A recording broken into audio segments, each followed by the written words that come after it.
ఒక అడవిలో అందమైన నెమలి ఉండేది. దాని అందమైన రెక్కలు అందరినీ ఆకర్షించేవి.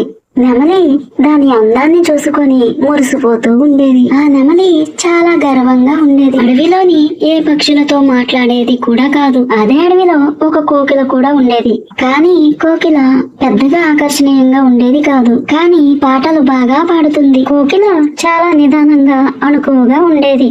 ఒక రోజు నెమలి కోకిలను చూస్తూ హేళనగా మాట్లాడింది.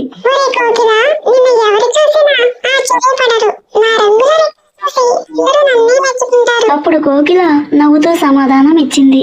నీ రెక్కలు నిజంగా అందంగా ఉంటాయి నెమలి, కానీ నేను పాడగలను. నా పాటలతో అందరికీ ఆనందం కలుగుతుంది. అయినా కానీ నెమలి తన అహంకారాన్ని ఏమాత్రం తగ్గించుకోలేదు. అలాగా కొన్ని రోజులు గడిచిపోయాయి. ఒక రోజు అడవిలోకి ఒక రైతు వచ్చాడు. అతడు అడవంతా తిరుగుతున్నాడు. అలా తిరుగుతున్న రైతుకి ఆ నెమలి కనిపించింది. ఆ రైతుకి నెమలి చాలా బాగా నచ్చింది. అలా పారిపోతున్న నెమలిని రైతు పట్టుకున్నాడు.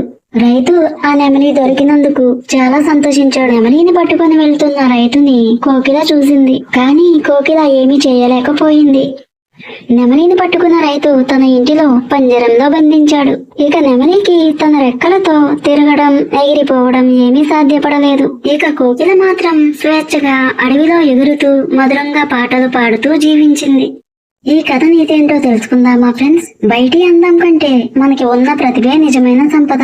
గర్వం మనల్ని అణిచివేస్తుంది. ఫ్రెండ్స్, ఇలాంటి మరిన్ని స్టోరీస్ కావాలంటే మన ఛానల్ ని సబ్స్క్రైబ్ చేయండి, షేర్ చేయండి, లైక్ చేయండి. మరొక మంచి స్టోరీతో రేపు వచ్చేస్తాను. Bye friends.